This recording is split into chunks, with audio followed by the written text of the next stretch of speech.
andiamo avanti. Come on, shake your body, baby, do that conga. No, you can't control yourself any longer.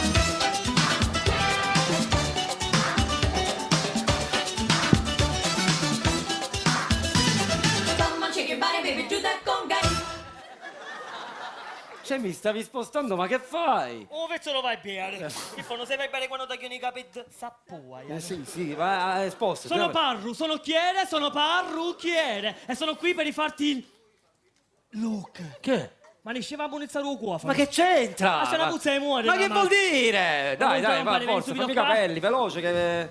Così me ne vado a casa. Appoggia le tue felle. Sono piccoline le mie felle. Ti metto questa cosa petonata. Che tu chi sei penna sei abituato. Ma che stai dicendo? Però non fare come il cliente di prima. Tutto pazzo, mi fa Cristo, fammi un quattura che aspetto. Ma proprio, ma la figura, subito, fammi una riga di lato. E tu che hai fatto? Ci vuole una macchina e ci una fiancata. Ma che fai? Era le righe nei capelli. Lato passeggeri, se ne addono troppo romani. Vabbè. Comunque, papà, sono qui a farti i capelli, lo sai? No, i capelli mi devi fare. Oh, vezzo, lo vai bene. Ho capito, mi non stai lo facciamo facendo... apposta senza malizia, tu non ti preoccupare. Senza malizia mi stai Non facendo una preoccupa- gastroscopia. Che? Antiche scoliosi. Ma sì. che? Ma che dici? Papà. Ma mi fai la terapia? Noi ormai siamo entrati in confidenza, lo Sì, so. ormai siamo me la intimi. para. Niente, per ora mi vedo con una che in intimità chiama la pecurata. E come mai? Perché quando parla nell'altro si fa una ricottina. Schifo! Non può capire. Papà, ti inchivo un cannone. Ah!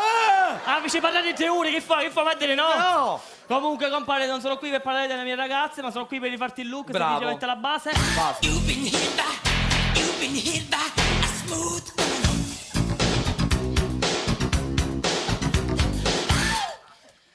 Questo look l'ho chiamato mio figlio mi sminciò la macchina.